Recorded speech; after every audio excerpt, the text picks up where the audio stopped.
10 episodes in, and I still just don't know what to do. To start the show? To start the show.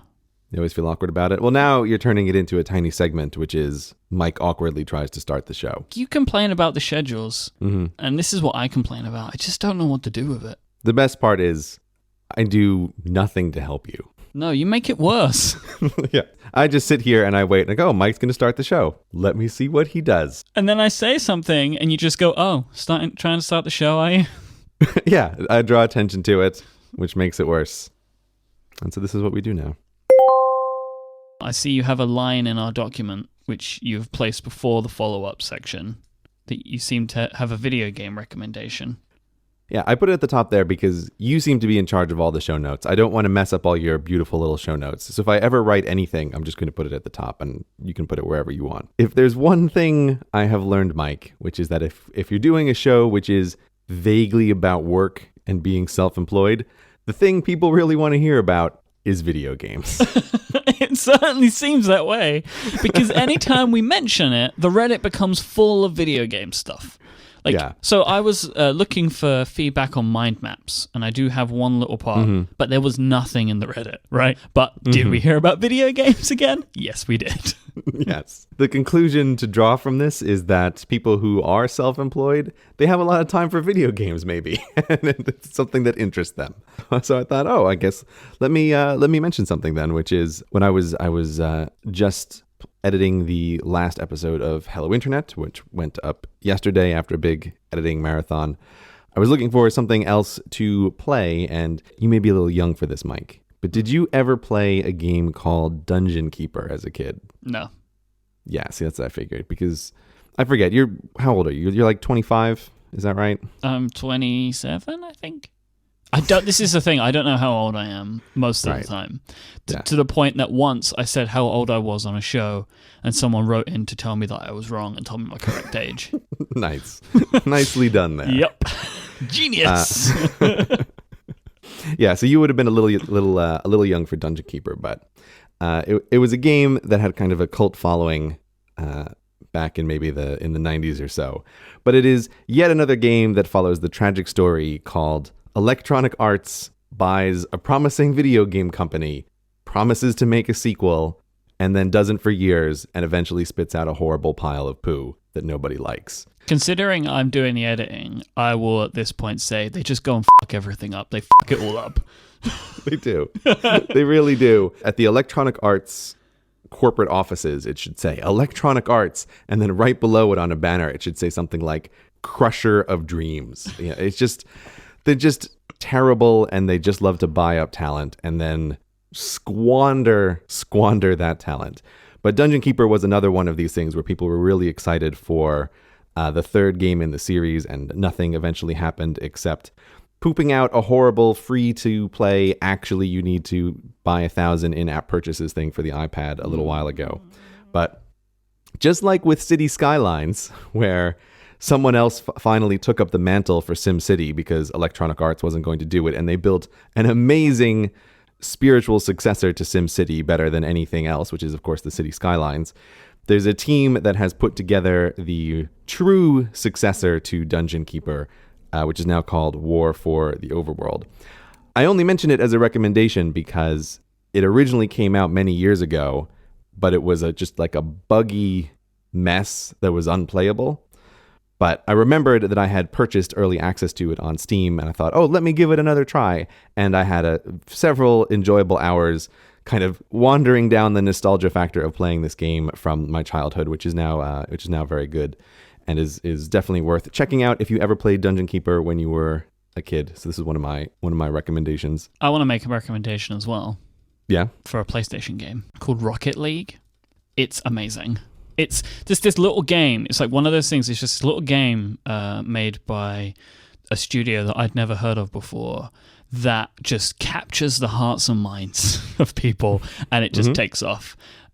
So you control a kind of life-size remote control car. Like they look like remote control cars. They move like remote control cars. And basically you're playing football with remote control cars. There is this huge ball, and there's teams, and you just have to try and score it. And you can jump the cars, flip the cars. They have rocket packs on them so you can boost them. Mm-hmm. And it is incredible fun. I do not enjoy sports. I tend to not really enjoy sports games.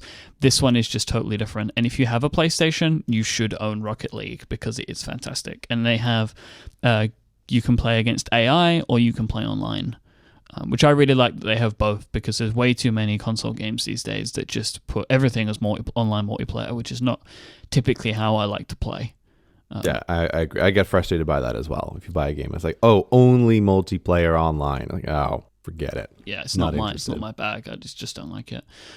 Going back to the PC games for a moment, how do you play them? Like, what do you use for input methods? Well, with Dungeon Keeper, I'm still using my Wacom tablet as the primary input method because interesting. Really, when I'm playing the game, I'm really doing the first and the third edit of Hello Internet, which are both edits where I can be doing something else at the same time. Because I'm actually wanting to be able to do stuff on the podcast, I'll still use the pen, and it is very usable for certain kinds of games. You could never play like a first-person shooter with it. You could never play something like Doom with a pen very well. I will now hear from everybody who plays Doom with a pen. But for something like Dungeon Keeper, which is a top-down, moving characters around StarCraft style game, a pen tablet is a very usable input method. I was just thinking, because I just realized I haven't explained what the game is at all, but you build a dungeon, you play the bad guy, you build a dungeon, and heroes are trying to invade your dungeon, so they kind of flip around the traditional story. It's not like one of these games like, for example, StarCraft, where you have to constantly micromanage each individual troop. You can do very little directly, which I think is an interesting gameplay mechanism that makes you absolutely loathe your minions, because you feel like, just do the thing that I want you to do. But you can only issue these very broad commands, like, everybody go over here. You can't control things directly. And so when I'm working, I actually need games like that, where they don't require 100% of my attention, and I can flip away from them for a few moments and make a few cuts or delete something and then flip back and continue to play them. I might look at this one. Because of this frustrating mechanic, I'm not sure that people who've never played the original ones would actually like this. If you've heard of Dungeon Keeper and you loved it as a kid, you should totally play this. But I'm not 100% sure that I could recommend it just as a game in the abstract. Yeah, you stick with your prison architect and burning everything to the ground. I'm building a beautiful prison right now. Oh, right, of course, because you turned off the losing part of the game. Really is very, very, very beautiful. I might actually work on it more whilst editing this show. There we go. And it will be fantastic. Okay, so now let's do the real show. Yeah, let's do some follow-up. So, CHDO on the Reddit suggested an app that you might be interested in called Alternote, which is an Evernote replacement for the Mac. It isn't a different service. It is just another app for Evernote on the Mac, which is built to take out a lot of the cruft that they add in and actually make the app nicer. Oh, I see. So it's like a tweet bot for Evernote. Exactly, because it's difficult to explain, because when you say it's a replacement, it makes it sound like a different service.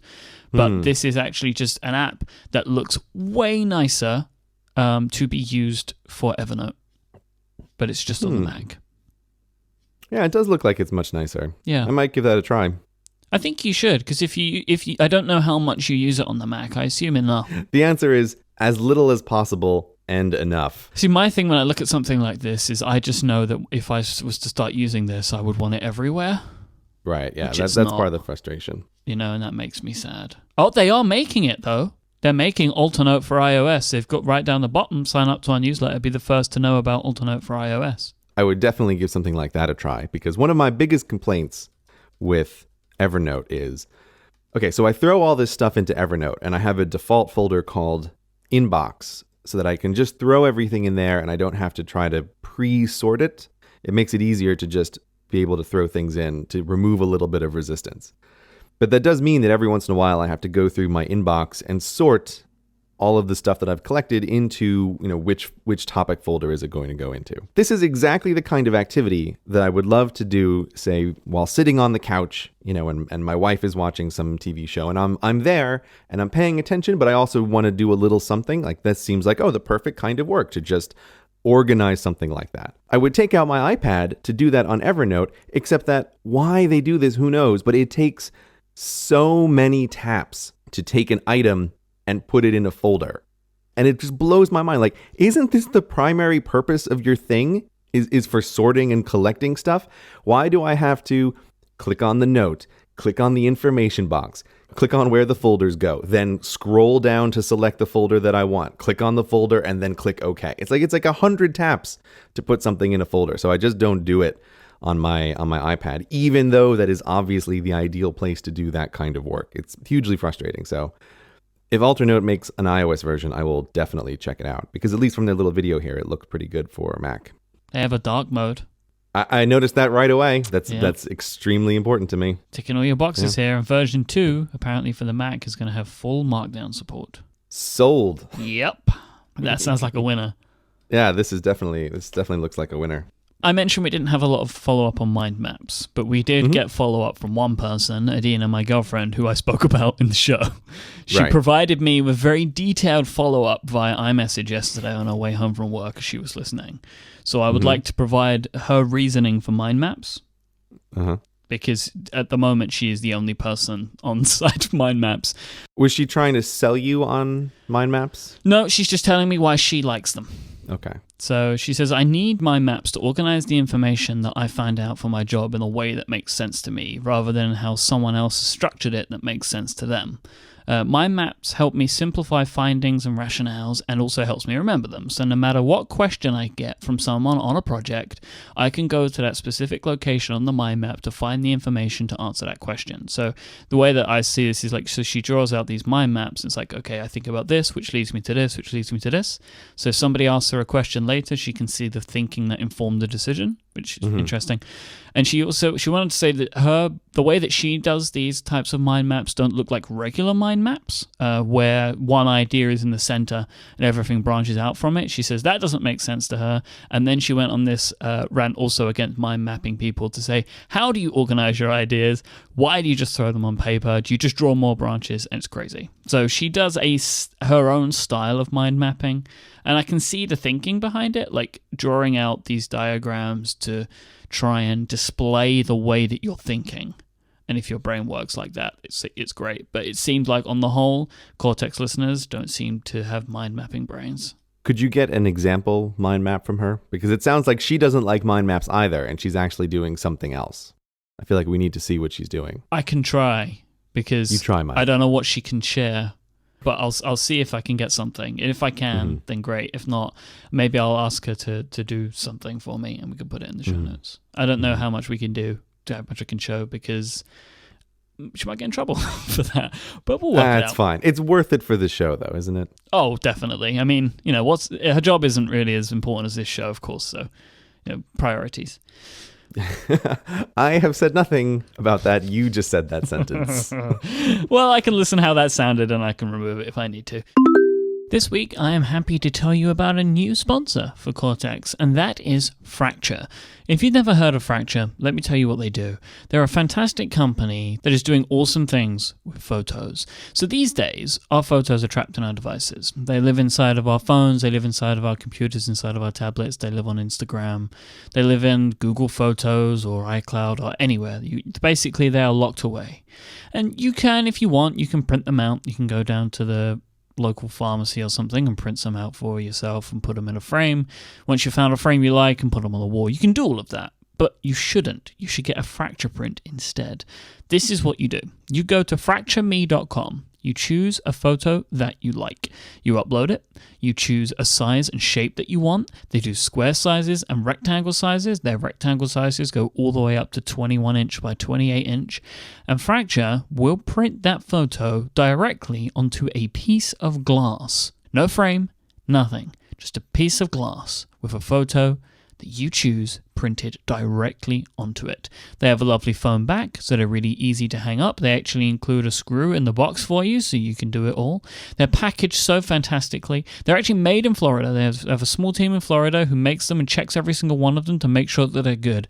I have had them shipped to me in the UK. I have had 6 fractures sent to me, and there has not been a ding in any of them. They package them up real nice, and they arrive, and you want to put them on the wall. And a fracture print is unlike any other photo you have. have. Usually when you see a picture on the wall, it's got a frame around it. The frame is nice, but it's just distracting from the picture itself. A fracture print is just edge to edge, the photo that you choose, hung on the wall. It draws all of the attention to the bright, vivid colors and just the real fantastic look of a fracture print.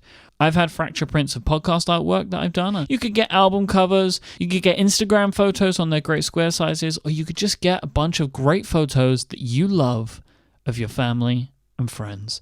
Fracture prints are not just great for you, they are fantastic gifts as well. You can give somebody a picture that they love in a new and unique way. And their prices start at just $15, so it's not going to break the bank. You can also help support this show and get yourself 15% off your first order with the coupon code Cortex. So just go to fractureme.com and you will get 15% off with the code Cortex at checkout. Thank you so much to Fracture for their support of Cortex and Relay FM. Getting audiobooks into Overcast. There is a lot of stuff here, Grey.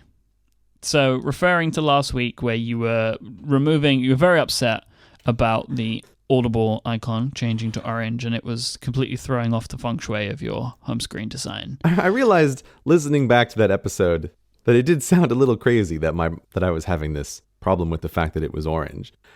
But at the same time, listening to that, I thought, no, but it really is a problem. That orange is just terrible. So it did have to go. So I have a bunch of follow-up items and other suggestions. So we spoke about last week the Dropbox to Huffduffer workflow with the workflow app. Mm-hmm. Turns out doesn't work for DRM files, as you discovered. So I have a bunch of other suggestions for you.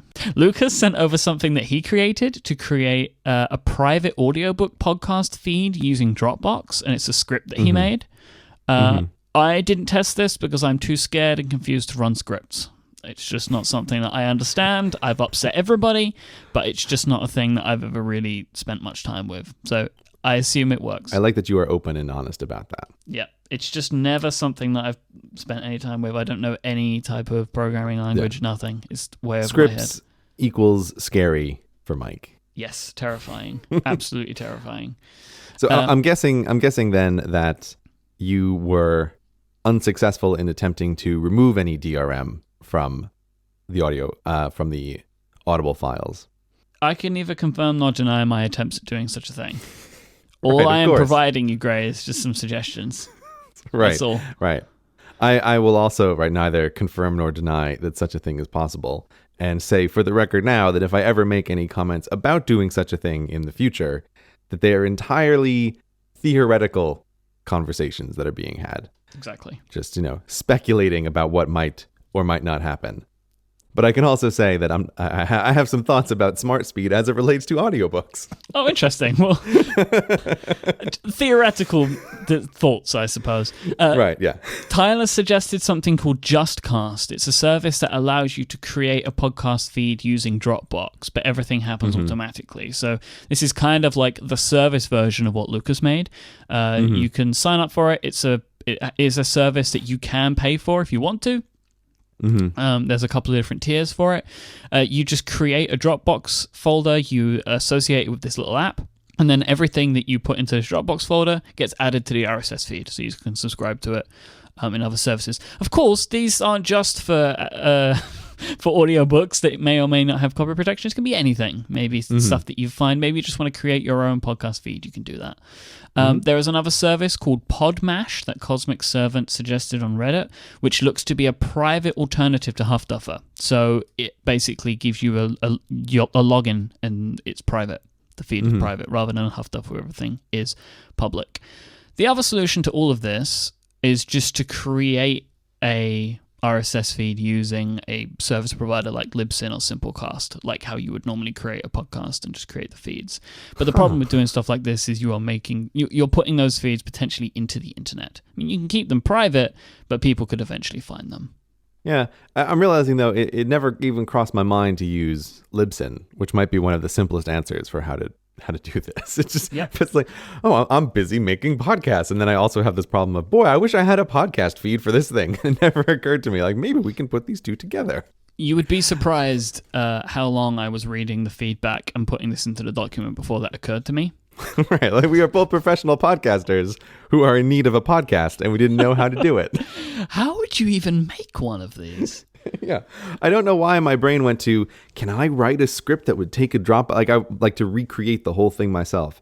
So Libsyn actually sounds like at least a simple way to do the thing that I naturally started with the hardest possible way to do the thing. So you also, you tweeted out a picture which is of your home screen. This was a couple of days ago, where you have removed both Audible and Apple Music from the home screen. So we are in complete change again. How do you feel right now? Are you okay? Yeah, I'm feeling much better about this because there's more balance in the orange again.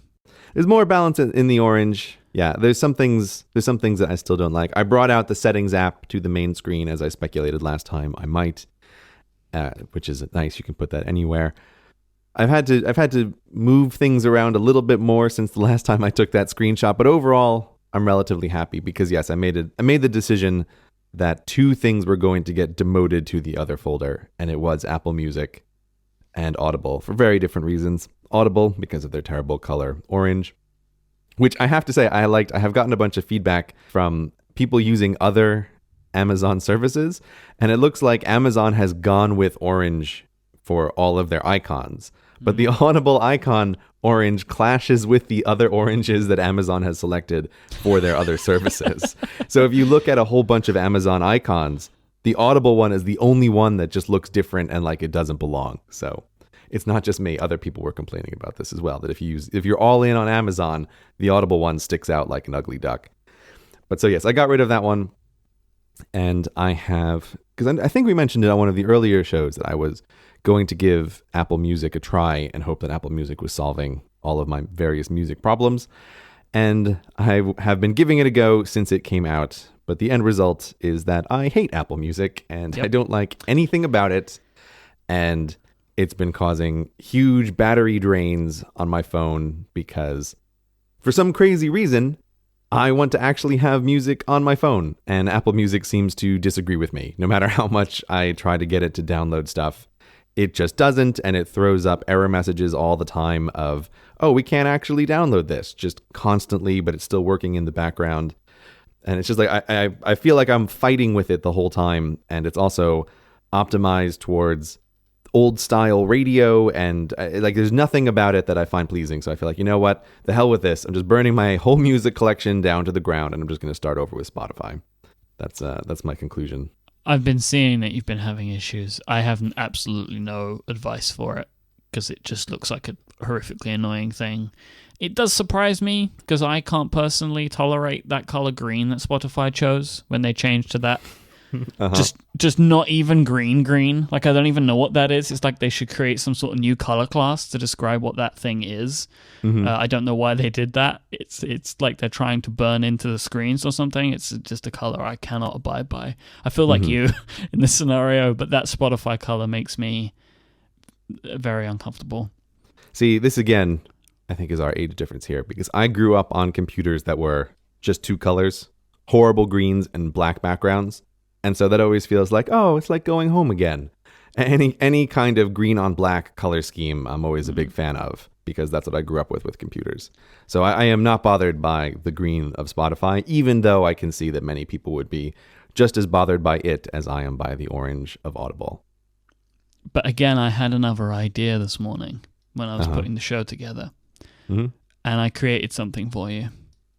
Yeah, it's a workflow action that you can add to your home screen, which will open the Audible app, and you can choose whatever icon you want.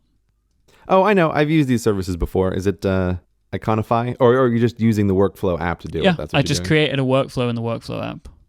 And so you press the icon, it opens the workflow app for a second, and then it opens the Audible app. I used to actually do that with a dedicated app for also Audible, because they used to have some other really hideous icon that I couldn't stand a long time ago. And I made a custom icon that I used on my desktop for that. But then they moved to an acceptable icon. But I just don't like the fact that when you use the custom icons, it has to do the bloop bloop of opening up two things. Maybe that'll be better when I put iOS 9 on my phone, because it seems a lot faster. But I don't like the two app open thing. So I'm going to pass on that for the time being. And yeah, it definitely looks nicer on iOS 9 because I'm running it Yeah. on my phone right now. yeah, but just a discussion in general, not of any files that have DRM on them, but we can just have a general discussion about listening to audiobooks in Overcast. Yeah, audiobooks that you made, Yeah, audiobooks that I have. recorded. Yeah, I have recorded some public domain material in audiobook format. But you just need to keep it in a private RSS feed because Right. you're doing accents and stuff and you don't want people Yeah. to hear them. Exactly, reading to myself, and then I listen to it again. But so yes, we can have a general discussion about audiobooks in Overcast. Because I like also being able to consolidate something so that now I have a single icon, which is Overcast for spoken material. So it's not necessarily divided into two different icons.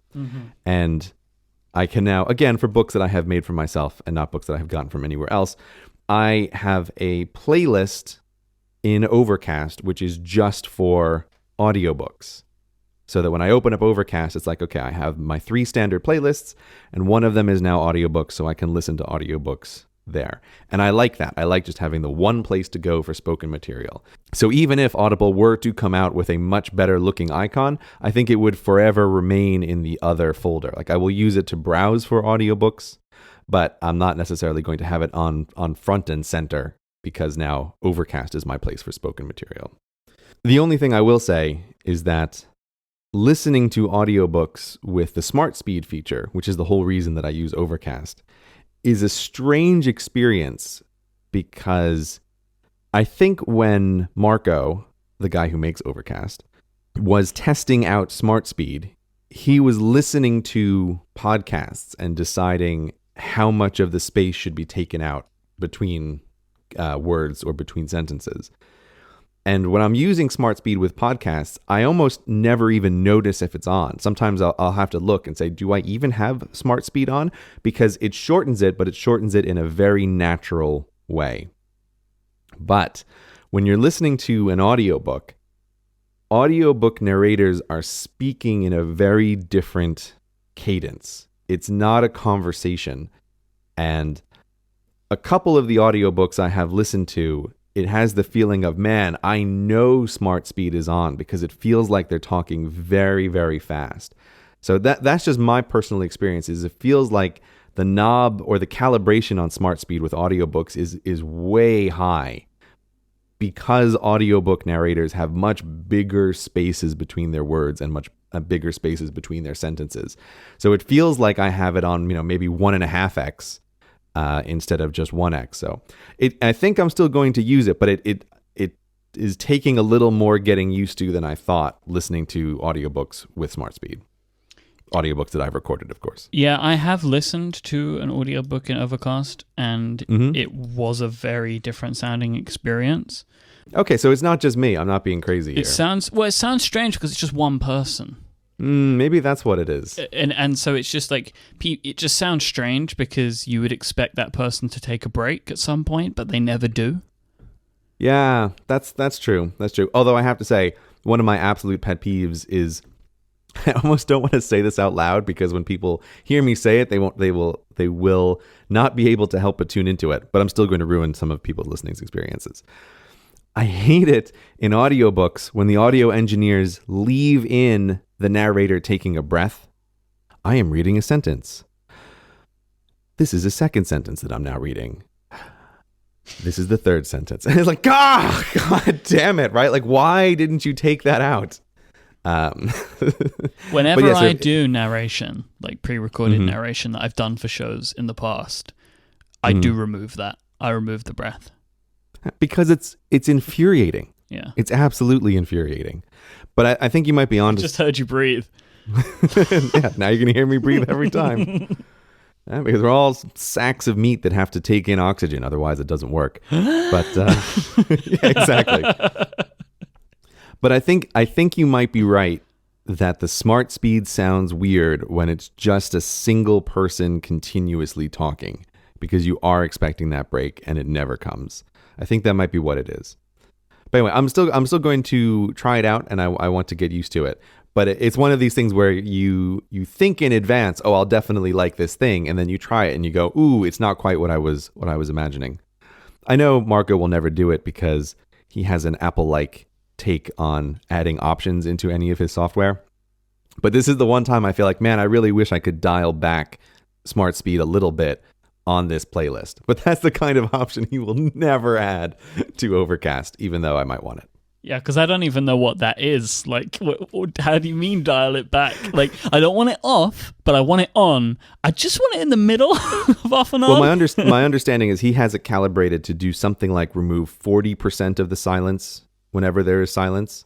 And so I feel like, ooh, I'd want to dial that back on an audiobook to maybe 15% or 20%. Right. Speed it up a little, but not all the way. Because it does also just drive me crazy how slow people, especially nonfiction narrators, sometimes talk in audiobooks.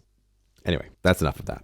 Do you have any thoughts on Alphabet? Have you even seen this? Do you even know what I'm talking about? Mike, I am on top of the news all the time. Yeah? I'm a news junkie. I follow everything. Actually, I did hear about the Alphabet thing. If you didn't hear about this, I was going to be like really surprised about this. So this is for anybody that doesn't know. Google is kind of breaking up their operations a little bit. No, that's not even the way to describe it. That's a terrible way to describe it. I don't even know anything about this story, and I wouldn't say that at all. They're forming an umbrella corporation which owns Google. It's not Google breaking up into a bunch of little companies. Well, but a lot of subsidiaries of Google are now leaving the Google umbrella and going into the Alphabet umbrella. So they won't be related to Google anymore, like they used to be. Right, but Google used to be acting as the umbrella corporation for all the stuff that they bought. And now they're just saying, we're going to actually have a real umbrella corporation called Alphabet. Okay. I was just terribly rude to you there. I don't know what you're talking about.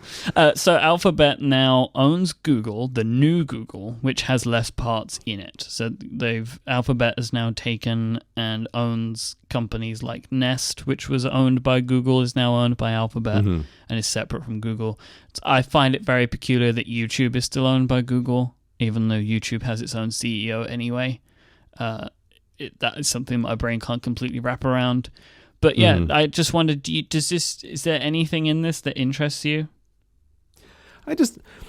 When I heard about it, I first thought it was some kind of joke. People were like, oh, Google's been renamed as Alphabet. Even when I read the stuff on their blog and looked at the website, it felt like a joke initially. Because it's so strange. It didn't seem real at first. But yes, the process I also think is funny is that Google created this little company called Alphabet, and then Alphabet bought back Google is the way they have to legally do these things. It's very funny. So hilarious. We're going to create a company which is going to buy us. Exactly. Like, what money is it buying us with? Oh, the money we gave it to buy us with. Our money. Right. It's all very strange, but I've only just looked into the barest bit of this because, of course, I was curious about, does this affect me with YouTube or anything? So that's why I looked into it a little bit. But I think it's actually a kind of simple and brilliant idea in the same way that the Google search engine was just very simple and worked well. So I give this a big thumbs up. I think this is a good way to do things, to not have all of their various projects feel like they are tied to the Google brand. Right, so it's not Google self-driving cars and Google everything. This I think allows them to do the company version of what I think people should do, which is have lots of little experiments, many of which are unrelated to each other, and to see what works out well. So I'm a big fan of this, and I also think it's pretty clear from the fact that they bought it's abc.xyz as their domain name, that they don't have any intentions of pushing Alphabet as the brand. I don't think you're going to see anything on the Google homepage which says Google brought to you by Alphabet.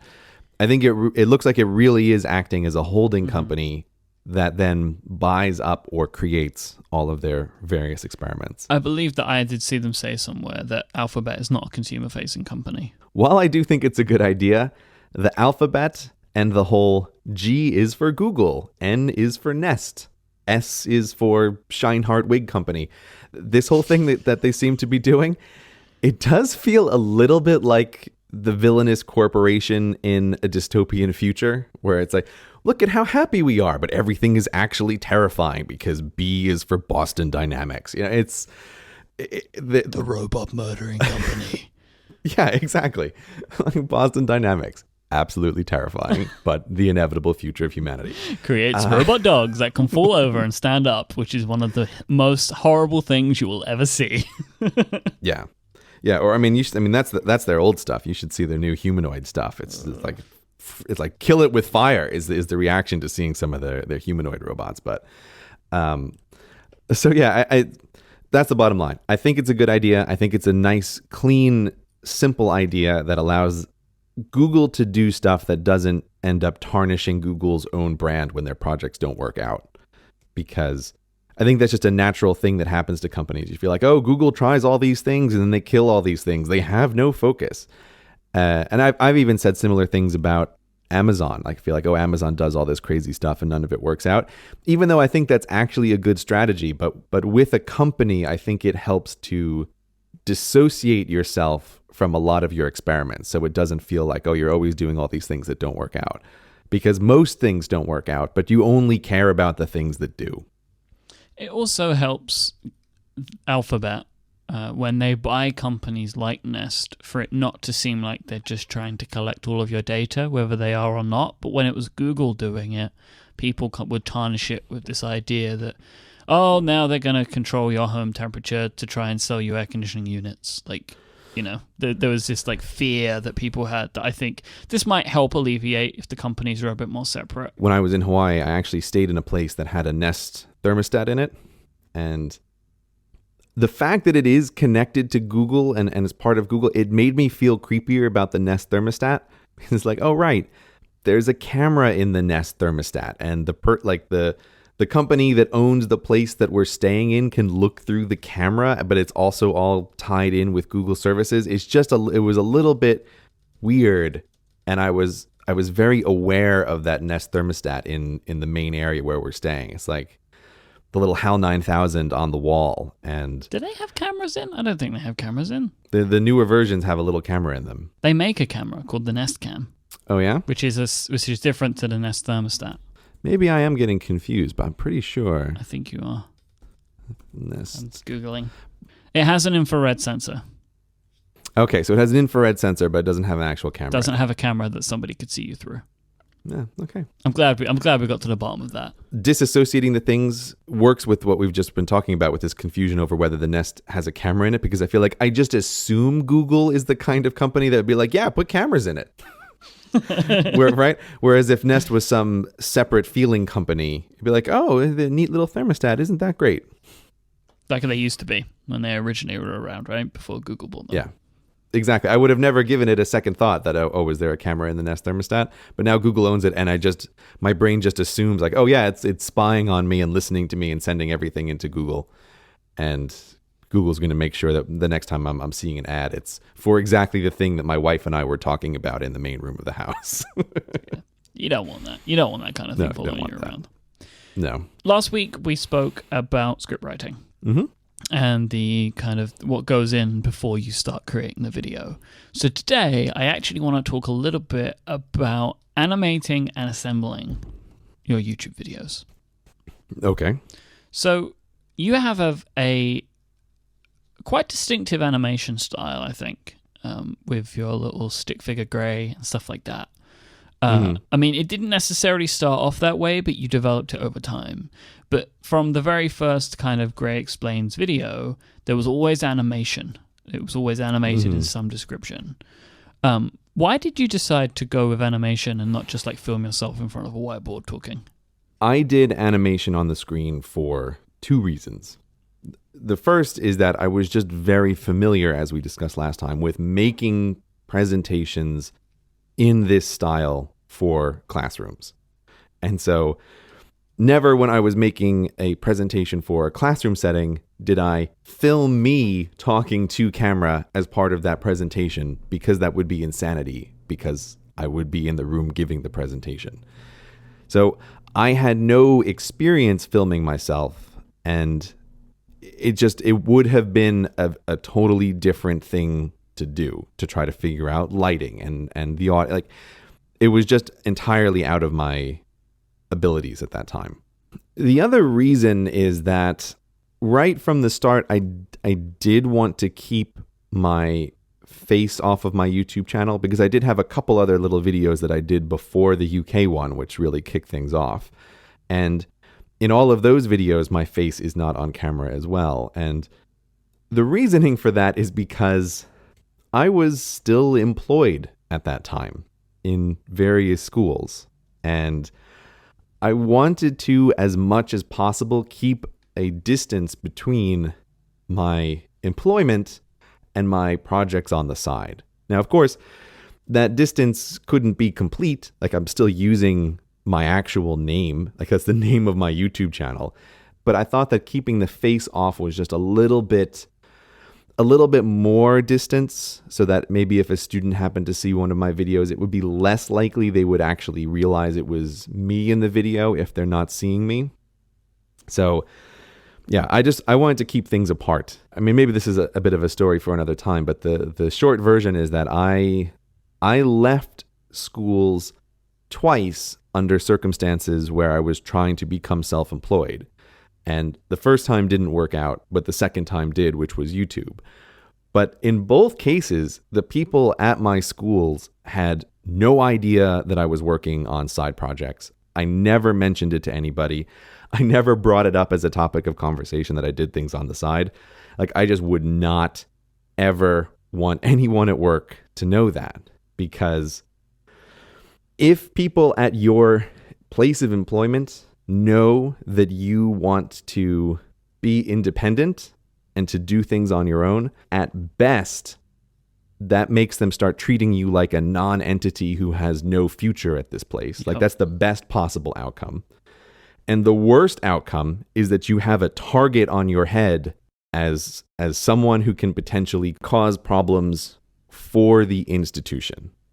And so that's why I kept it silent. And my advice to anybody who's really trying to do this is don't tell anybody at your work about how you want to be a self-employed person. I just think you can only do that if and when you already have a pretty solid plan in place for leaving.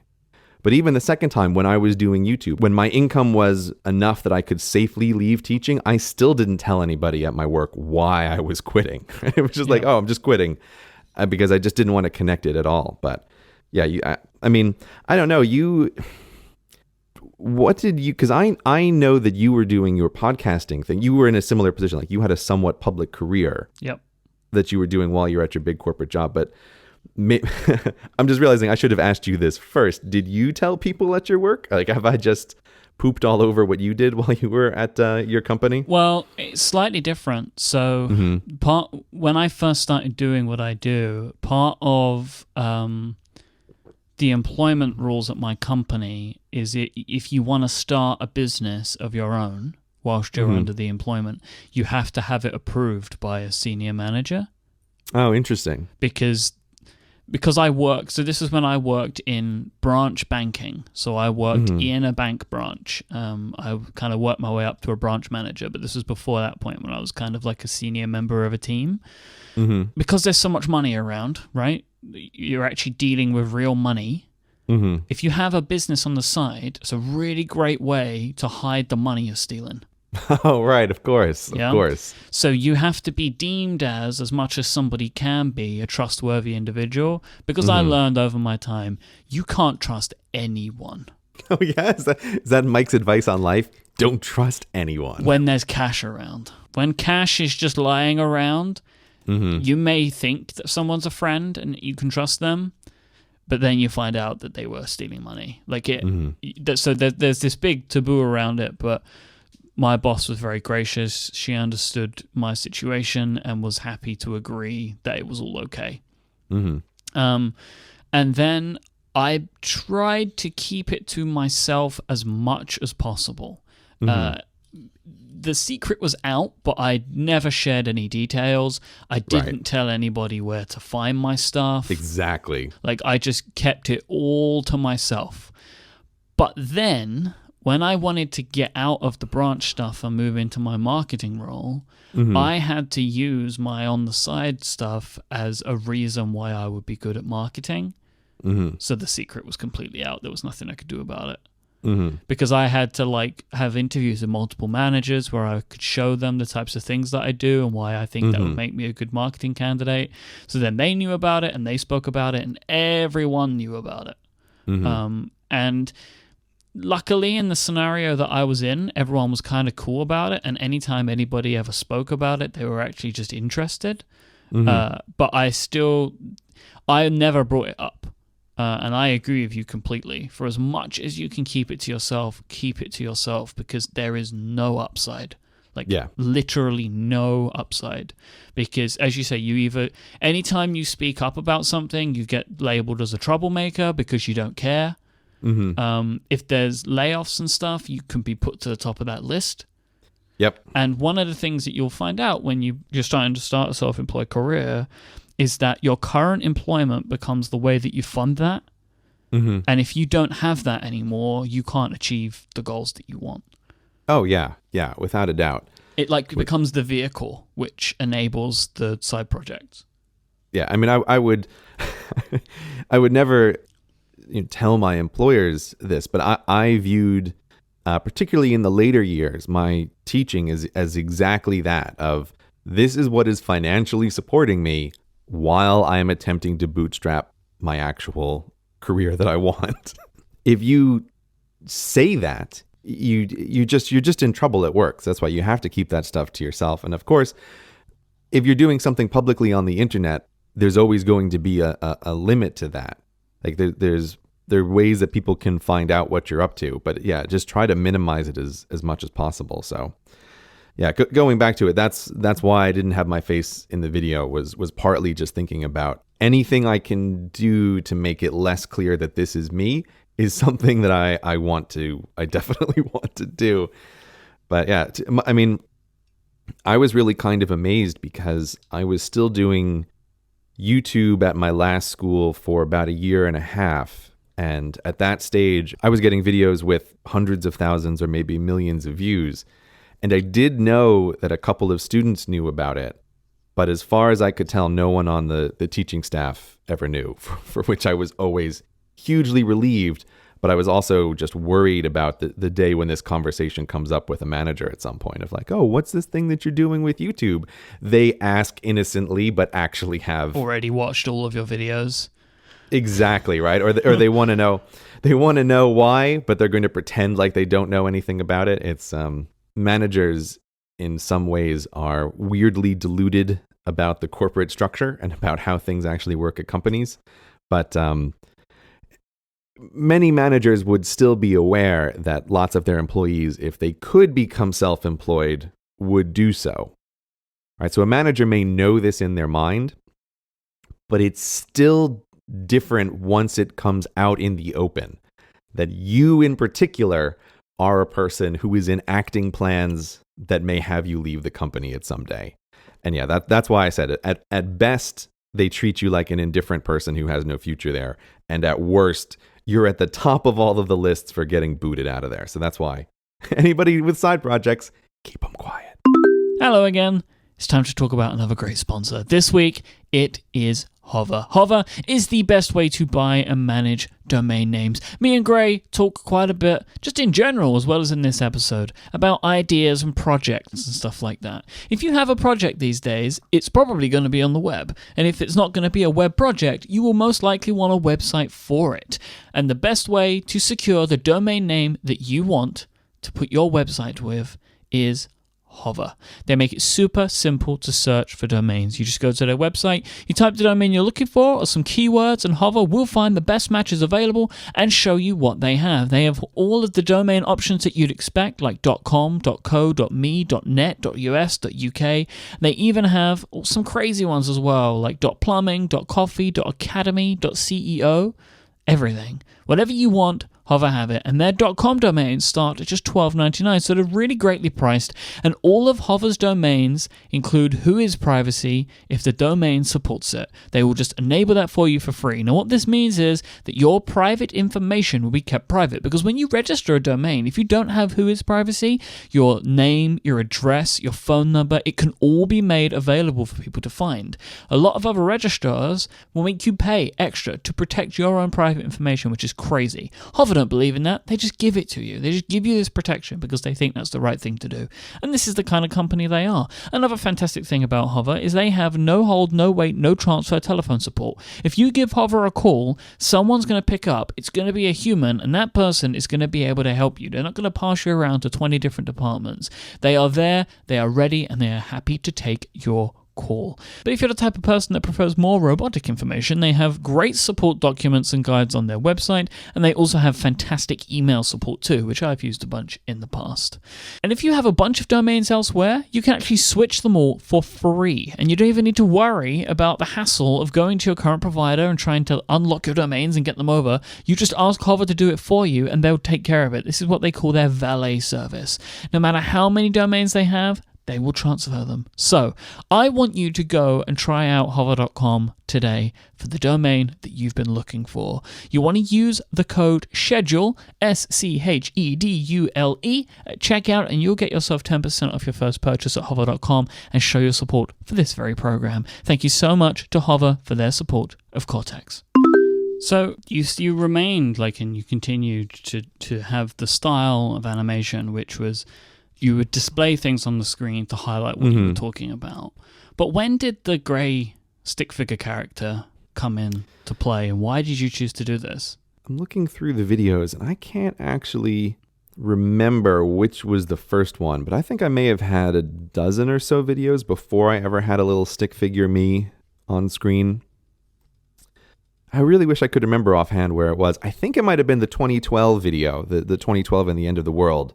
Might have been one of the first ones where I had the stick figure me appear.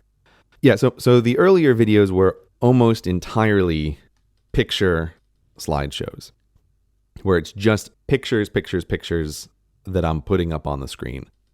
But there's a limit to how much you can do with pictures, because people think it's the reverse. People think that the pictures must be really easy and the drawings must be really time-consuming. And it's actually the reverse, because trying to find the exact picture that you want to have on the screen at a particular moment is very, very hard. I mean, you think there's a million pictures of Las Vegas, for example. But when I'm talking about something, I want a picture with a particular look. And so I eventually learned over time that if I can just draw stuff, even if the drawings aren't very good, I can still have it convey exactly what I want, instead of trying to filter through hundreds of pictures about a topic and find the couple that can work with what I'm saying. So I think that's why, as time has gone on, my videos have, on average, become much less photographs and way more drawings, because I can make the drawings what I want them to be. Do you have a way that you describe the style? It's CGP Grey style. Do you really think of it that way? If you see other videos now, because I've seen it, videos that look like yours, do you consider that the style that you created? Well, it's okay to say yes. The answer is no, because I didn't create. And I don't own the idea of, it's PowerPoint with a bunch of pictures.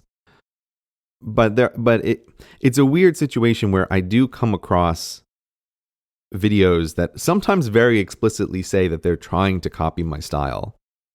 And that's always just a little weird to see. It's a strange thing to come across. But I don't own doing just pictures. But it's very funny because I sometimes see people say there's all of these videos that are in this style on Reddit. They'll have a little discussion. And then the person eventually realizes that they've actually just seen all of my videos, but they were thinking they were all done by different people doing them all in the same style, which is a funny thing to realize because, yeah, I've seen that conversation happen a few times on Reddit where someone's like, oh man, all these guys sound the same. And someone will link to them all of my various videos and they'll go, oh, they sound the same because it's the same guy. I didn't even know. But I think, there's always some kind of line about what is similar, what is too similar and what is not. I mean, I've said before that one of the things that really made me think, oh, I can do a little slide presentation online was Yahtzee, who does zero punctuation videos. Do you know Yahtzee? I do, yeah. Yeah. So he does these video game reviews, but he's doing a fast talking style, and he has very, very simple animations up on screen. And I've always really liked his videos. Even if you don't play any of the games, his video reviews of them are entertaining in and of themselves. And it was watching his stuff that made me think, oh, you don't have to be on camera and you don't have to have great visuals if the thing that you're talking about is being talked about in an interesting way. So I would say that his videos are very influential on the start of my own videos. But I would also say that I'm not copying Yahtzee's style. And I'm also not doing a thing where I'm saying, oh, I too am going to be a video game reviewer, right? I'm doing something in a very different area. But there's definitely an influence there. I can see the influence in the stick figure characters. But I would say that I think that your videos are much more complex than Yahtzee's videos. The animations that I do now are more complex than the animations that he does. But it was, what I mean is, it was more just seeing that I don't have animation skills. I don't have any drawing skills. But Yahtzee was a great example of how that's not really relevant. No. Nobody cares that Yahtzee's animation skills are very little, because it doesn't matter to the enjoyment of those videos.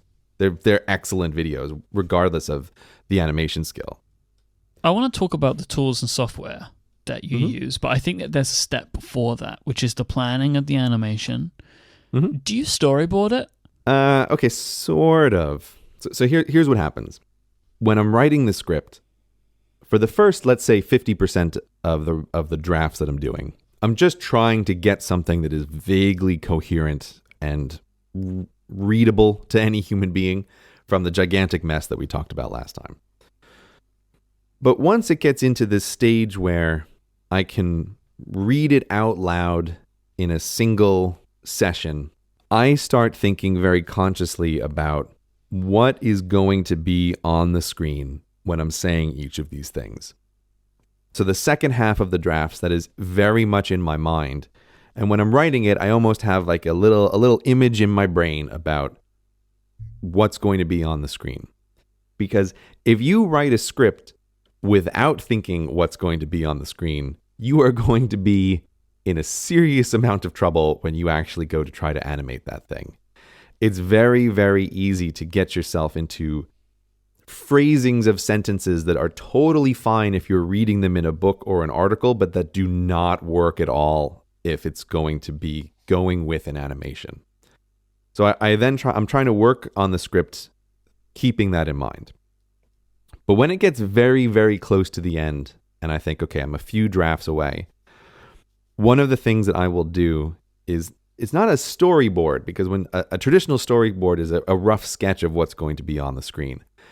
Instead, what I do is on the computer, I'll have the script on one side of the screen, and then I'll still open up my good old friend Keynote, have it on the other side of the screen.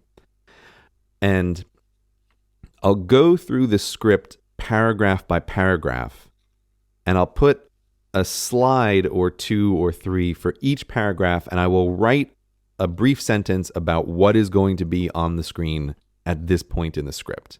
Now, the reason I do that is because it's very easy to trick yourself into thinking, oh, I've got this. I have in my mind something that's going to be on the screen at every single moment.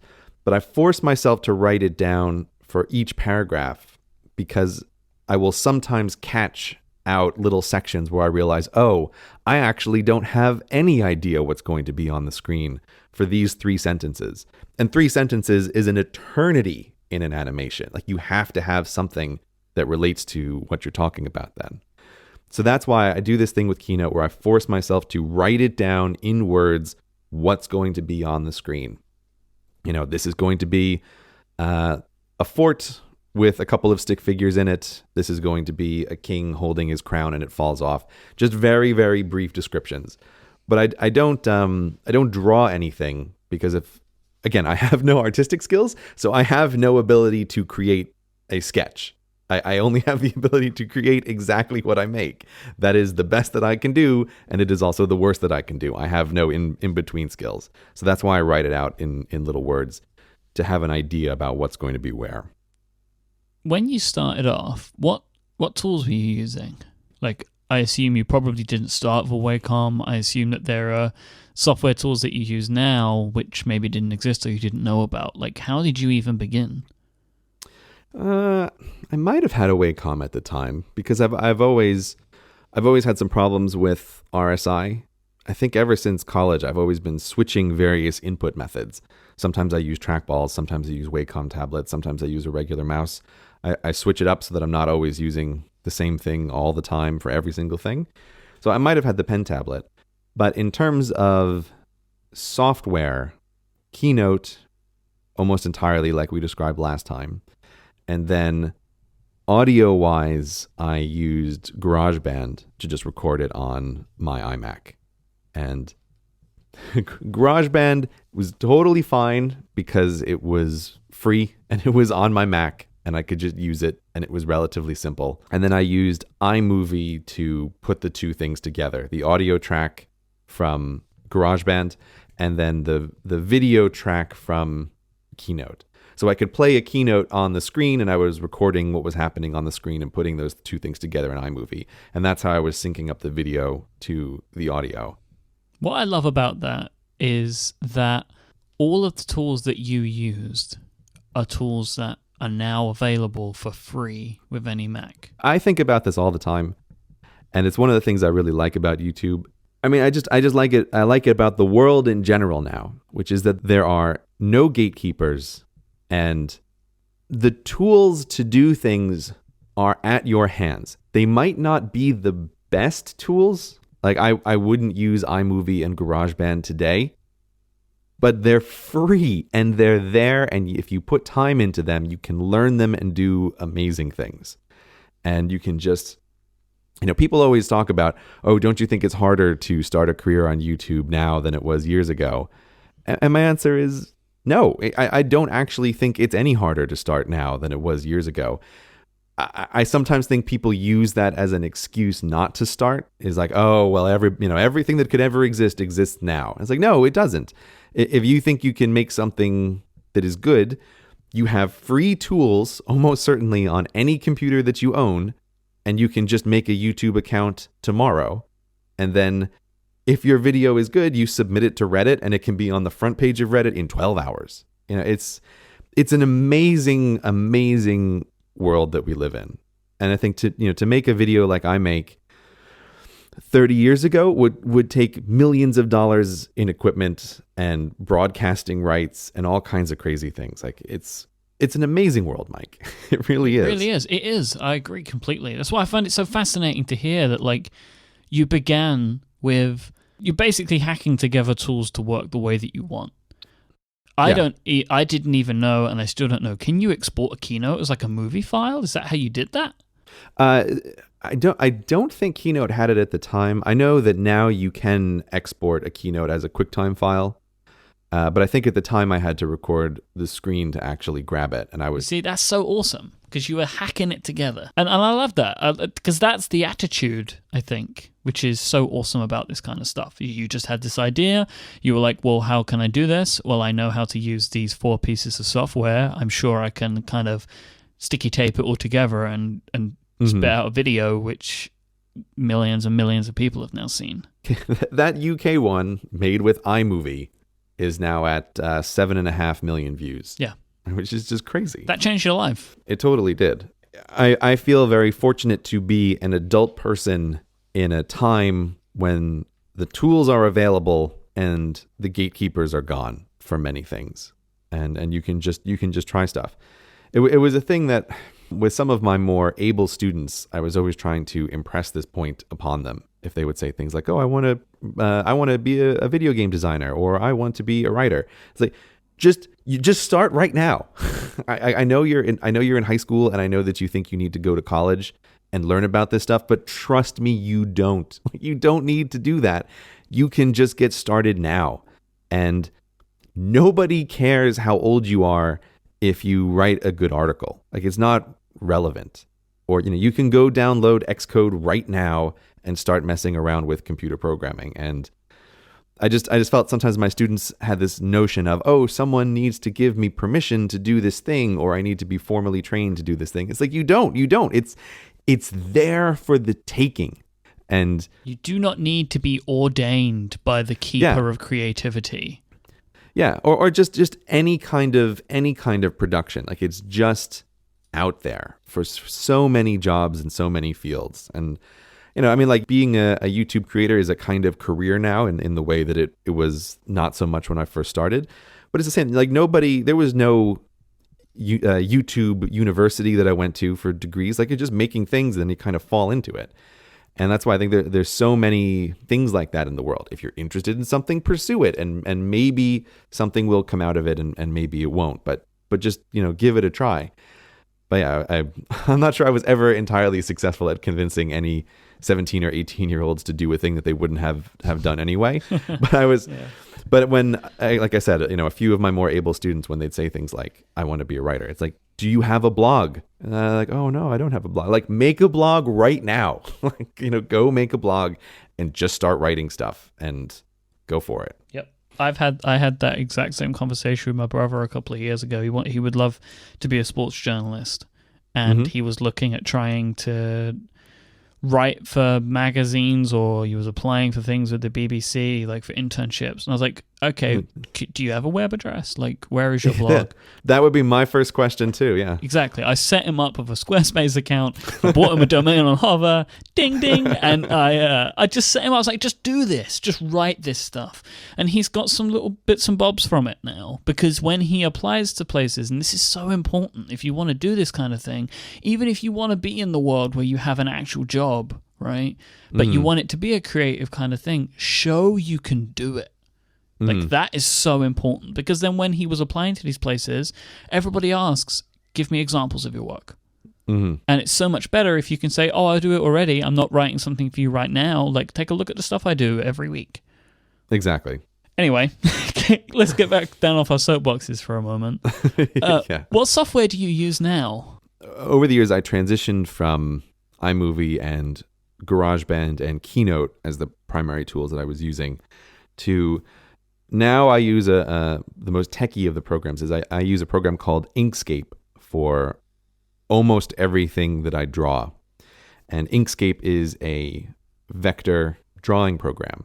I started with ages ago because I had some familiarity from Linux, which it originally grew out of, and it's a free open source program, and that's what I use for the drawings. And I am crazy fast in Inkscape. Like, I can draw up something just very, very fast with that.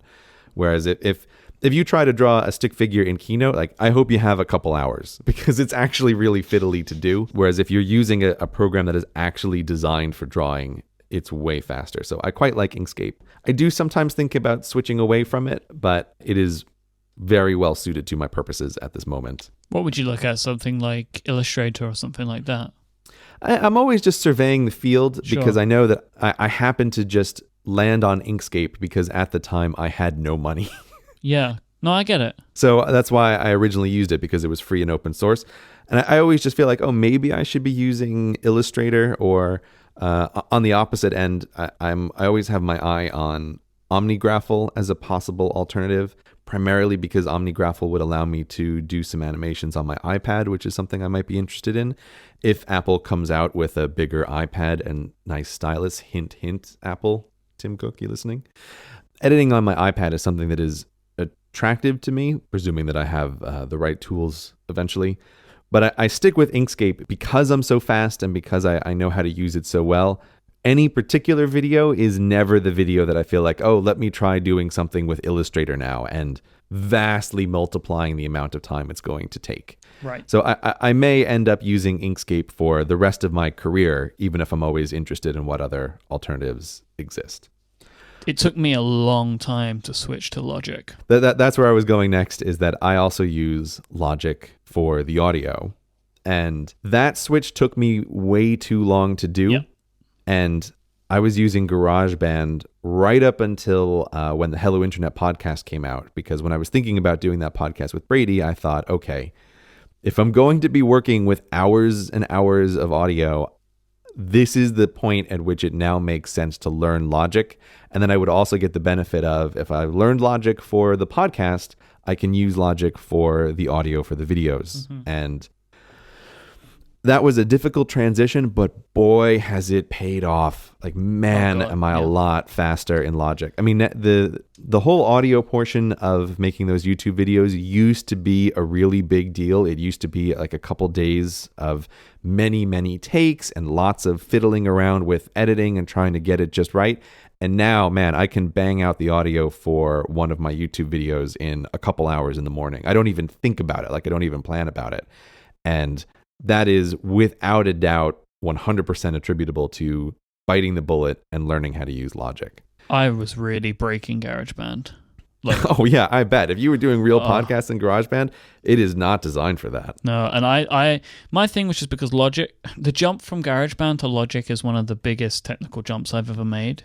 It is, you may as well be going from audio to video, like, because it just, none of it makes any sense. Like, it really is a huge thing to learn if you've never tried to learn it before, because Logic is not made for what we use it for. Like, it's made for music production. Yeah, I will mention a slight conflict of interest here because Linda is a sometimes Hello Internet sponsor. But I really wish someone at Linda would make a Logic for podcasters tutorial, because I was always looking at the various tutorials on how to use Logic, and they're always just designed for music. They're coming from a music perspective. And I just want someone to make a 2-hour course on here's everything you need to know about Logic for podcasters, because I've cobbled it together myself, but I still feel like, man, I would really like to see someone who knows what they're doing really go through it. So, like, we use Logic because it has a lot of the features that we want, but it doesn't. It's not made for that. But we can kind of cobble together enough of what we need to make a podcast that sounds good.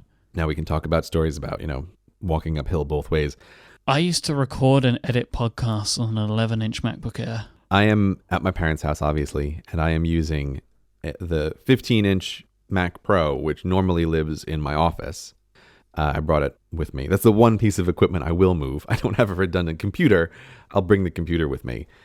But when I was trying to edit the last episode of Hello Internet, I've gotten really used to my big Retina iMac, and I opened up the Hello Internet file on this computer, and I was like, "This is barbaric!" Right? Like, how did I ever edit anything on this tiny, gorgeous 15-inch Retina screen? And like, this is unusable. I was really shocked at how much of a difference it made. You get so used to extra screen real estate very fast. Just reminding myself, like, you used to also use an 11-inch non-Retina screen, and you just get used to the better tools very, very quickly. But it's weird, isn't it? It's weird because I still feel like I struggle as much as I did then, But obviously, I'm not. But obviously not.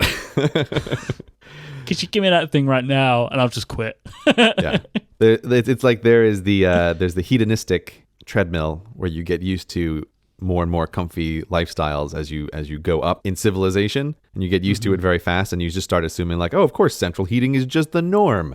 It's like, no, it's not the norm at all, even if you thought it was amazing the first time you had it. And I think there's something like that for productivity tools, that when you upgrade to your new productivity tools and they make a difference, you go, wow, this makes a huge difference, and you're really aware of it for about a week, and then you just treat that as the new normal as well. The final new tool that I use now is Final Cut X for putting together the animations from Inkscape and the audio from Logic. So that's the final piece that I use. And again, that also made a huge difference. Because I can't remember why, but I do remember it used to be hugely stressful trying to edit the movies together in iMovie because I wish I could remember the details, but for some reason I could never go back. That if I edited the first 30 seconds of something, I had to just leave that as it was. If I went back and tried to make changes, it messed up everything. Oh. And so it was just hugely stressful trying to make sure that each 10-second segment was perfect before I moved on. And now with Final Cut, I'm just constantly changing stuff in the beginning, or like, you know what? I'm going to make a last-minute change to this audio. Bloop, cut that little segment out, switch things in. Or, adding new animations if I discover I have a little bit of time. So now I'm just like reckless with making changes all over the place.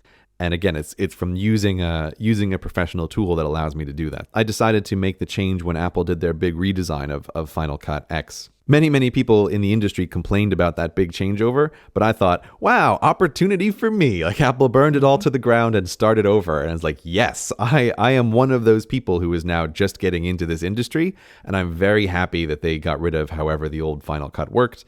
And so I've never known anything else. Syncing together the audio and the video, I can do so quickly now that it almost feels too fast, because I feel like, oh, I really like working with Final Cut X. I wish this part of it took longer, but I can actually do it in, maybe under an hour at most when I have everything all set to go.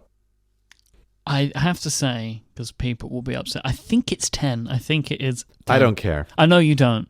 But I know you don't care. I really know that. But people will complain to me if I don't say this. So I have to say it, and so then people at least know that I am telling you that it is 10, and you can call it X if you like. Because I believe that is your choice, because it's actually not the 10th version. And this was a whole big thing that I was a proponent for X in the beginning, because they went from like 7 to 10, which doesn't make any sense, which they also did for Logic Pro, and that was when I moved over for the exact same reasons. They took it from a horrible interface to an interface that made sense, so it pushed me into doing it. Yep. Just like the next version of Apple software is, I believe it's OS X Snowsemite. Is that the next version that's coming out? Is that what you call it? I'm not even going. I'm just leaving that as it is. That's just going to stay like that. Perfect. This week's episode of Cortex is also brought to you very kindly by Squarespace. You can start building your website today at squarespace.com. Enter the offer code Cortex at checkout and you'll get yourself 10% off. Squarespace, build it beautiful. If you've been listening to us today talk about the things that we love to do and talk about side projects and that kind of stuff, and you have one of your own and you need a website for it, Squarespace is the place to go. In my opinion, if you want to get a website up and running, like you want a blog or you want a store or a portfolio, whatever you want a website for, the quickest and easiest way is to use Squarespace, and it's really awesome. I have used Squarespace for so many of my projects over the years, as has Grey, because they give you everything you're going to need, all of the power that you're going to need, without giving you any of the things that you have to worry about. You don't have to worry about hosting, scaling, what to do if you get stuck with something. You don't need to bother doing any coding, whether you know how to do it or not. You don't need to know any coding or have any skill level in web design to work with Squarespace. They have intuitive and easy to use tools. You can make your website look and feel exactly how you want with their fantastic drag and drop interface. Squarespace power their websites with state-of-the-art technology. This ensures security and stability. All Squarespace's websites look fantastic because they have these really great templates that you can base yours on. They all feature responsive web design, so they look great on all sizes of device, and they have different types of templates which are really catered to different types of professions. Like if you've got a band or a restaurant, or you're planning an event like a wedding, they have templates for all of those things, but they also have these fantastically adaptable templates that you can fit to your project no matter what it is. Squarespace have 24/7 support with live chat and email. If you get stuck with something, they have teams located all over the world that are there, ready and waiting to help you. They also have their commerce platform. So me and Grey have been talking about the stickers that we're selling at relay.fm/store, for this show, that is actually powered by Squarespace. They have a fantastic system. You can put all your inventory in, you can sell physical and digital goods, and it manages everything. It gives you inventory management, absolutely everything you're going to need to run your own store as well. And if you want to stretch Squarespace further, if you know all the coding stuff, then you can use their dev platform to take your Squarespace site further than ever before. Believe it or not, Squarespace plans start at just $8 a month, and you can get yourself a free domain name if you sign up for a year. You can start a trial with no credit card required and build your website today by going to squarespace.com. And when you decide to sign up, make sure that you use the offer code Cortex. This will get you 10% off your first purchase and help support this show. Thank you so much to Squarespace for helping out today. Squarespace, build it beautiful. Explain something to me though, so does Inkscape create the animations, or do you create the individual pictures that you then put into Final Cut to create an animation with? My videos actually have far, far fewer animations than people think they do. Because what I'm actually doing is, for almost everything, I am using slide transitions between different drawings to make it look as though I have animated something. So the vast majority of my, quote, animations are actually slide wipes or dissolves between different drawings that I have done that give the appearance of an animation without actually doing an animation. Huh. Okay. So it's like a trick of the eye, I guess. It really is. It's a trick of the eye. And if you look at the videos, you can see it once I mention that it's there. And for me, that's very, very easy to do, because what I end up doing is I have some notion of what should the final state of this little sequence in the video be. And so I create the final state. And when I have that drawing, it's very easy in Inkscape to duplicate it and then make the changes backwards to what the initial state is. And then I'm doing wipes or dissolves between each of those different drawings, if you see what I mean there. Yeah. So I do the final picture where everything is on the screen, and then I duplicate it and go one back and I say, okay, I'm going to remove this character because I want them to come onto the screen. And then that's just like a wipe that's happening in some cases. Or in Final Cut as well, you can have slides move around. And so very often when things are moving, I'm doing that in Final Cut, saying, here is, like when I move, say, for example, all the little country girls that I have, I move them around. I will have a transparent PNG that has the country girl on it, and in Final Cut you can tell it, like, move this image from the top left to the bottom right. So that's where the animations are mostly happening, is actually in Final Cut. Okay. X. Okay, that makes yes. I'm interested in the Wacom tablet. Yeah, you seem fascinated by this. I really am. It's just a pen tablet, Mike. No, but I've never used one, you see. That's why you're fascinated. You should get one and then immediately realize how intuitive and boring it is. There is one setting, though, if you're going to use a pen tablet, which is very difficult to get used to at first, but ultimately pays off, which is you have two options for how do you want it to work. And one option is called pen mode, and one option is called mouse mode. Now, most people want to try using it in mouse mode, which is when you think about when you're using a regular mouse, the mouse pointer has acceleration. Right? So if you move the mouse very quickly, the pointer will go all the way to the edge of the screen, right? And it'll slam into the edge of the screen, but you haven't moved your hand that much. You've only moved your hand a little bit. So a mouse is actually almost like an acceleration device. But what you want to switch it to is make sure that the pen tablet is in what's called pen mode. I'm just picking up my pen now. I don't know why I'm picking up my pen now, because you can't see me, and neither can the listeners, but I felt like I needed it in my hand when I explained this. So when the Wacom tablet is in pen mode, if you take the pen and put it anywhere on the tablet, the pointer on the screen will jump exactly to that location on the screen. So if I take the pen and I put it down in the top left corner of the pen tablet, the pointer immediately jumps to the top left. And if you do that, it allows your brain to get a physical sense of, like you're moving a pen on a physical piece of paper. And it lets you kind of jump around the screen instead of doing the thing that you do with a mouse, which is trying to accelerate toward the place that you want to go.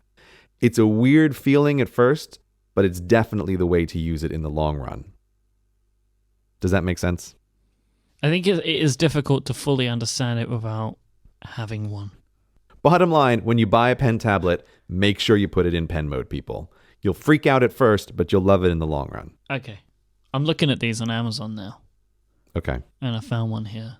The number one bestseller is the Wacom Intuos pen graphics tablet. You just doing online shopping now, Mike? I'm looking. Okay. You got me interested in this, like as a way, it might be a nice way to edit shows, I think. So one of my favorite things from your videos is the jokes that you tell with the animations. Like, so these can be little timing things or little subtle references to things. Like that's the kind of stuff that I like the most. How much of the actual entertainment of the videos do you think lives in the animation? I can't answer that question because I have a very hard time when I'm making the videos perceiving them as entertaining. I think the best way to explain this is my wife often likes to see the videos before they go live. And so if it works out with timing and if she's home, I'll show her the videos before they go up. And we always have the exact same conversation every time, which is I get the video ready for her and then I look at her very seriously and I say, okay, you can watch this, but you need to understand this isn't a funny one. There's nothing funny in this one. It's just a regular video. And she goes, okay, because she doesn't believe me, and she shouldn't, because she will watch it and then she'll laugh at various parts, or she'll think something is funny. And I'm always surprised at where she laughs. Like, I have a hard time perceiving in advance that people will find anything in the video funny. So if you're asking about where do I put jokes in deliberately, the answer is I don't really know. Like, after I see her watch the video, then I can think like, oh yeah, I guess that was kind of funny. But it doesn't seem that way when I make it. It just seems like, oh, I'm trying to make a little video explaining a thing, and I'm just talking and explaining the thing. One of my very favorite things from any of your videos is a little joke in the most recent, not the Confederate flag video, where you're talking about, I've mentioned this before, where you're talking about Florida and they put up the wall and then is it like the rest of America, like kind of the America like girl, she kind of slides in with a knife. yeah, it's the giant America girl slides in with the gun drawn. That's it. And I just love it. It just really makes me laugh every time I see it, because it's just this funny little moment where like you're saying something, it's like, oh, you know, and they but that didn't work out, and there's just this gun sliding in from the side of the screen. I like stuff like that. You mentioned that one last time, and that's a perfect example of, it seemed to me when you were talking about it that you found it funny, and I noted that when we recorded last time. I go, oh, Mike thought that was funny. How interesting. But from my perspective, when I made that little segment, the point was not to have it be funny. When I was writing that, I was thinking, I don't want to spend the words to say that the United States sent in their military and took over this tiny country that barely existed. I was just trying to think of a way to convey these two things very fast. That this country existed, and then obviously the United States military just rolled right over them like it was nothing. And so I thought, oh, okay, the best way to show that is to just have a ridiculously outsized United States girl come on screen, and it would just be obvious that she would crush them. So that's my thought process when I was making it. But it did not occur to me that anybody would find that funny. I was just thinking, this is a way to express an idea very quickly, so I don't have to say it, so that the video just keeps moving on. The references are a very different thing. Sure. I like putting in the little references because I have always liked watching movies and television shows that benefit from rewatching. You get more out of them the second time that you watch. And so I love putting in lots of little things on the screen that people can look for on a second watch through. But that's mainly because I like watching stuff like that. I think of some of the old Monty Python movies where there's just stuff in the background that when you've watched them a bunch of times, you can notice that there's a little thing happening there, or there's some reference to something that is not even remotely the focus of what's happening on the screen. It just feels like, oh, the set designer just wanted to put this thing in there. And so I like doing that in the videos, and that's why I do them. Would you say that you enjoy the animating process? Oh, no. It's really? so boring. It's so boring. It's very tedious. It's very long. It's very boring. The animation is by far and away my least favorite part of making the videos. Oh, that's interesting. Because it takes the longest? Does it? Longer than script writing? No. It's by far and away shorter than the script writing, but it feels longer because I always do it all at once. So it's 2 or 3 or 4 solid days, depending on how long the video is, of just I get up and I sit down at my computer and I'm animating until I go to sleep, and then I do it again until it's done. So it just feels like this enormous burden, even if the actual total number of hours is much less than the script writing. Does it take a long time to render, like the actual final export? Does that take a lot of time? It did when I had a tiny, very slow computer, I'll tell you that. I remember having to plan to render the video at least the day before I actually ever wanted it to go up. Because I think on my original computer, it took something like 6 hours to render stuff. But that was mainly a function of how old my computer was, because I could not afford a newer one. But yeah, I remember that it would just take absolutely forever to render stuff. And then I was also on a terribly, terribly slow internet connection. So it was an all-day process to render and to actually upload the file as well. It's like it could never do that in a single day. Whereas now that I can afford an actual real piece of professional business equipment to work on, I think those things render out now in 15 minutes, maybe 20 minutes. That's a big tops. difference. Yeah, it is a really big difference, because it also allows me to do some of the things I've talked about before of rendering something, being able to show it to some people, and then make some last minute changes and re-render it and still get it up on the same day.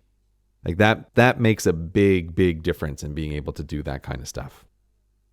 That being said, I know the rendering process has increased lately because since I do everything as a vector drawing, it's very easy for me to increase the resolution of the videos so that as YouTube has rolled out HD and then 2K and 4K support, and now 4K at 60 frames per second support, I always just make my videos at the maximum of whatever I can, which is kind of crazy when you think about it, that there's a stick figure on screen, but I am rendering it at 4K 60 frames a second. But I feel like, why not? I just have to flip a button in my Inkscape, to say how big do I want the resolution to be.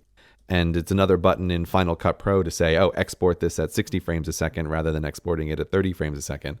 So it's very easy. It's very easy for me to do, but I end up with gigantic files now that take a long time to actually upload to YouTube, and they take a long time for YouTube to process. So that part of it is taking a little bit longer than it used to.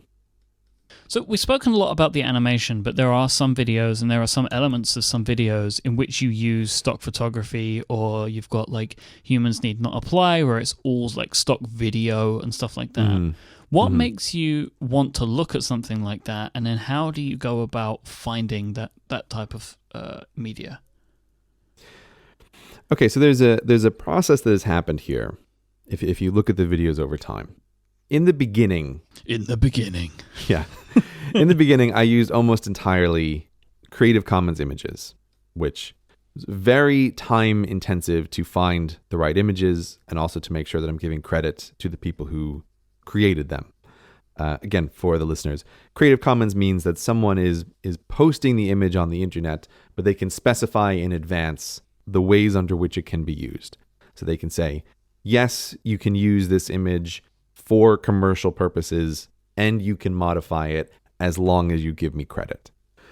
And back in the day, not anymore, Flickr made it very easy to search for Creative Commons images, so I was always just using Flickr to go through and try to find appropriate pictures that had the right licenses on them that I could use. But as I said, that was very time intensive, so I eventually switched to doing the drawings because that took less time and I could get exactly what I want. But recently I have been using more stock image, and quite frankly, that is in no small part because of the Patreon support for the videos. Because actually paying for professional high definition stock is surprisingly expensive. Very often there's something like 400 slides, maybe half of which could possibly be an image. And it would be negative profitability on those things if I was just using the YouTube advertising revenue to cover it. So the humans need not apply is a perfect example of, without the crowdfunding, I would never have made that video, because that thing was just ungodly expensive in terms of, I want to license all of this stock imagery. And because I'm a crazy person, and because I'm thinking about this video, years down the line, I want to license the highest quality version of every single piece of footage that you have. Yep. I think, I forget exactly what it was, but I broke a record with that Las Vegas video, because in the beginning of the Las Vegas video, there are 2 clips in the first 5 seconds that are each 4K and 60 frames per second. And it cost me $1,000 for that 5 seconds right in the beginning of the Las Vegas video. When you said it was expensive, I thought you were just, overplaying it to sound, it's really expensive. That's why I don't do a lot of it.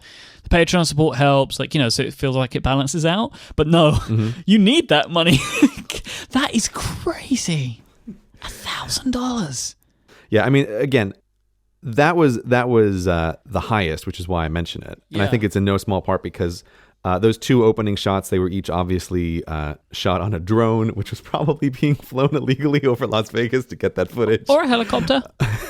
Yeah, or maybe a helicopter. But yeah, both of those, like I said, I wanted them at 4K and 60 frames per second. If you want the 480p version, you can probably get that stuff for $20. But if you want the high quality versions, they crank up the price very fast. And also, the other thing that makes it very expensive is many stock agencies adjust the price based on the expected audience. Of course. And so when I have to fill in something like, I expect it's going to have 1 million views, the price often goes up. And there have been some pieces of footage that I do want, but even I've had to say, you know what? I cannot spend $2,000 on a single piece of stock footage for a 2-second clip in a video, because this wants that amount if it's going to go out to millions of people. It's just wasteful. Yeah, at a certain point, it doesn't make any sense. The Las Vegas one, I was willing to spend it because I wanted a very impressive opening right at the start. But I definitely used less stock later in the video than I might otherwise have, because at a certain point, the calculation starts to not make any sense. That's interesting to me, because when I did my marketing stuff, we used agencies, but every now and then we did an email or a piece of postal marketing in-house just for time purposes. But part of that, if it was my campaign, is I would need to find an image. And I'm not kidding. Sometimes I would spend 8 hours finding one image for an email. It's surprising how many images you will come across that are close to what you need, but they're not actually what you need. Do you know what makes it harder? What? Brand guidelines. I can't just choose the image I like. It has to be the image that I like, that my boss likes, that my boss's boss likes, and the person who wrote the brand guidelines 5 years ago would agree with. Yeah, exactly. Yeah. I totally get it. If you have something in your mind that you want to put in the video, but because you're not an artist, some of the times the only way to get it is to find this type of imagery. Yeah. And this is actually a good point to clear up a little point that I misspoke, where I said I do all the animations myself, and someone brought up the 3 videos that I have done with Knut, the artist that I've worked with, who helped me with the single transferable vote video and the 2 Lord of the Rings videos. When I say the animations, what I'm thinking in my mind is this assembly process at the end and drawing stuff. But the way it worked with Knut was he was very patient. Is having worked with you now for a couple of months, I can't even imagine what that process must have been like, because it took us a very long time to agree on the artwork. Oh, Mike, we agreed on that artwork so fast from my perspective. So that's what I assume, right? Is that took, comparatively to all of the other stuff I've done in the past, way longer. But I know that one little thing there is probably a minuscule amount of like back and forth compared to what that you must go through when you're creating this artwork for the videos. So with Canute, I was giving him lists of, for example, for the voting videos, like here are the animals that I want. And he was coming back with various suggestions, and we would talk through it and develop like, okay, I like this direction, I don't like this direction, this is good. And a similar thing with the Lord of the Rings one. The Lord of the Rings one was a huge amount of work for which I am eternally grateful how much time he spent on that. The impression I got was it really absorbed his life for quite a while. In the end, when we would decide on, okay, this is the final thing, when I say I'm doing the animations, I'm taking the assets that he has created, and then I'm the one who's arranging all of those things. So Canute is not laying out how are they going to be on the screen. He's providing me with the characters. So that's why I still in my mind think like, oh, I'm doing the animation.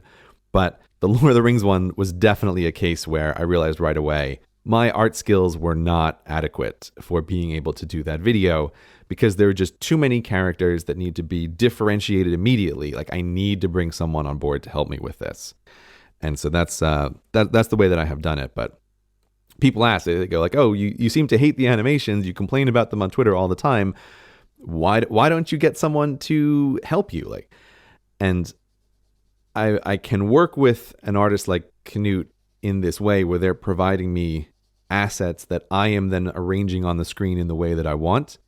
But my limited experience with trying to hire someone to just straight up do the animations has always been disastrous, just a total disaster and not worth it. Like it takes way more time to try to explain what I want and always get back results that I am just ultimately unhappy with than it is to just do it myself over a long weekend. So that's why I do the animations, even though I don't really like them.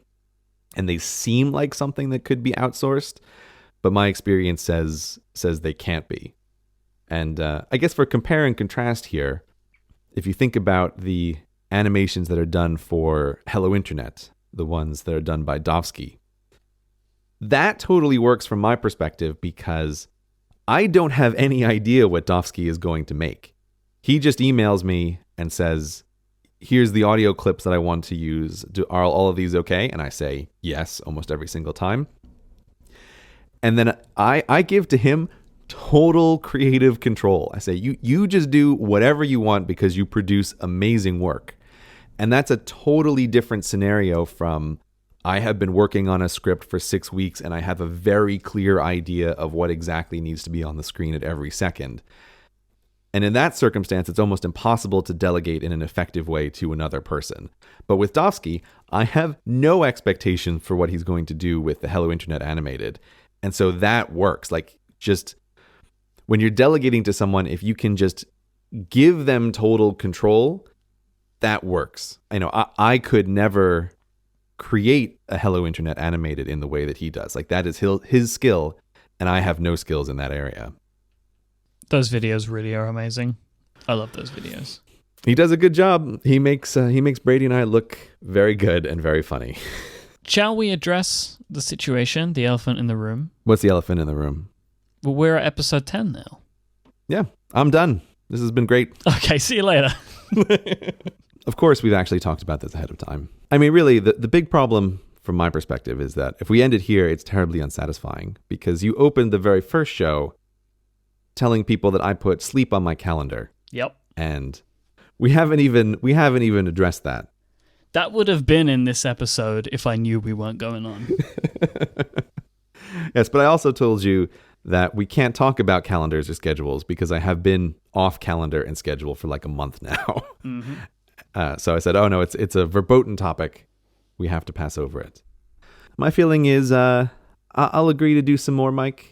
I don't know how many more. I don't know how long this will last, but you still have a list of things that you want to go through with me, and I think you make the show very easy for me. I get to show up and I talk, and then I leave all of the heavy lifting to you. Which is just how I like it. Which is just how I like it. And that's why we work so great together. But we are making some changes, though. Now we've had our time. We've learned some things from the past 10 episodes, and we're going to make some changes. So we're going to go to every 2 weeks rather than every week. The plan is to still stick to a schedule, so it will be every second Friday there will be a show. You and your schedules. And we're also changing the hashtag. We're not doing any Ask Grey today because we kind of run out of time. But we're going to change the hashtag going forward for feedback and questions and follow-up to Ask Cortex. I think Ask Cortex makes more sense. And I've even seen people just use Ask Cortex because the show is you and me talking about stuff. And secondly, I definitely did want it to be every other week because I have found every week just absolutely exhausting. I don't know how you do all of the podcasts that you do, Myke. You are on 3-4 podcasts a day. And I'm looking here like, oh man, every week I just did one. And then on the weeks when there happens to be a Hello Internet and a Cortex, I feel like my whole work life is falling apart. I can't do these two things together. The thing is, though, like for every other podcast that I do or every other podcast I've ever been involved with, they do not take as much work as the shows that you do take. Why? Because I'm fussy? I heard you mention earlier the first and third edit of Hello Internet. Right. Nobody does that, Grey. I do 3 edits of the show. I don't understand.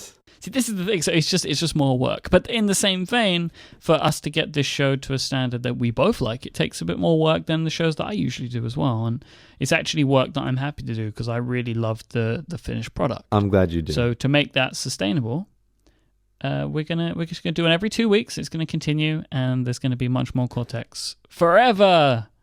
No, it's not forever. Cortex forever. No. We're not putting a limit on it, so it can be forever.